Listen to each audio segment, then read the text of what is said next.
Thank you, Kevin, for that introduction. I appreciate it. Mike Harmon, City Administrator for the City of Spearfish, and it's my pleasure to be here with you virtually today to discuss a public-private partnership affectionately known as Skyridge. What is Skyridge exactly? It is a workforce housing project and associated sports complex. The workforce housing project will consist of approximately 150 to 181 homes constructed by a company called Dream Designs International. The City of Spearfish entered into a development agreement with Dream Designs International that governs the relationship of this particular project, and one of the requirements in that agreement is for them to construct at least 30 homes a year in the price points that we've established. So what are those price points, and what does affordable mean? 40% of the homes must be constructed at $175,000 or below. 40% of the homes in this project must be constructed at $225,000 and below. And the remaining 20% of the homes in this project can be constructed at $275,000 or below. So what does that get a potential homeowner or buyer? It will buy them a home that is built on a slab foundation with at least a single-car garage, 2x6 construction on the exterior walls, asphalt shingles, quality materials in the flooring and insulation, double pane windows, etc. We, the City of Spearfish and Dream Designs International, wanted to ensure we had a quality project that was both affordable and sustainable for the buyer in the long term. Let's talk a little bit about who can buy these homes. So buyers that are in the 10% income tax bracket will have first right of refusal on the homes that are priced at $175,000 and below. Buyers who are in the 12% federal income tax bracket will have first right of refusal on the homes that are $225,000 and below. And then buyers in the 22% tax bracket will have first right of refusal at the homes in the $275,000 tax bracket. So those buyers who are on the waiting list now and will continue to be added to the waiting list with Dream Designs International's will be able to have first right of refusal on those homes in their respective tax bracket and price points until a certificate of occupancy is issued. If nobody has expressed interest or signed a contract for that home, once a certificate of occupancy is issued, then any buyer could have access to those homes. As a part of the agreement with Dream Designs International, we require the homeowner to be living in that home and occupying the home for a period of at least 2 years prior to selling it in order to retain all of the potential profit that they may have as they sell the home down the road.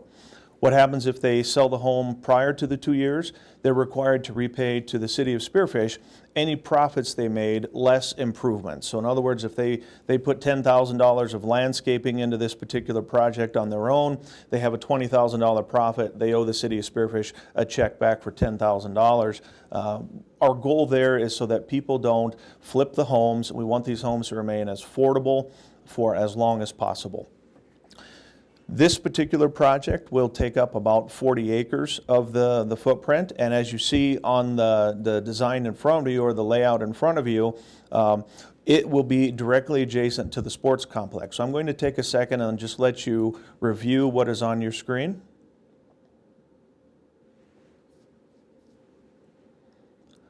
So now as we move on and talk about the associated sports complex, if you look at that particular layout that's on your screen, the front half of the parcel that the city bought is approximately 80 acres, with the housing taking 40 and the sports complex taking 40.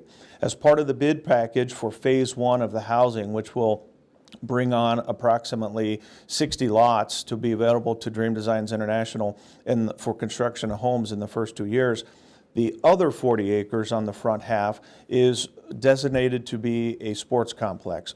One of the things that the mayor and the council's heard is there's tremendous pressure and competition for available sports fields, green space, etc., both with softball, baseball, and soccer.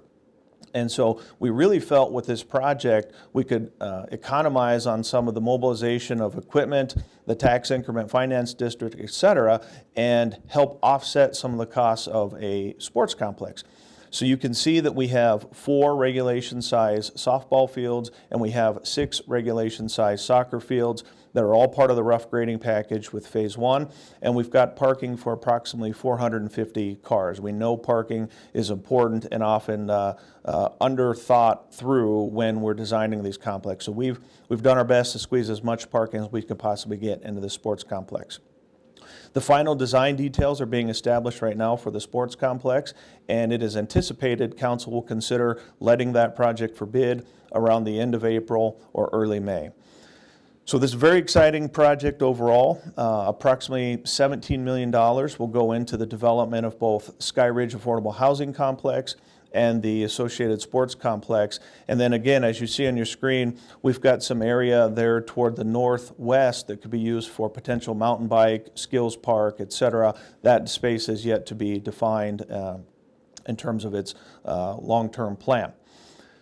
Very exciting project, one that I think will move our community even farther forward. We often hear from people who want to live in Spearfish but can't due to the price of housing, and so this really allows a number of people to join our community, shop in our restaurant, or excuse me, eat in our restaurants, shop at our stores, go to our schools, etc.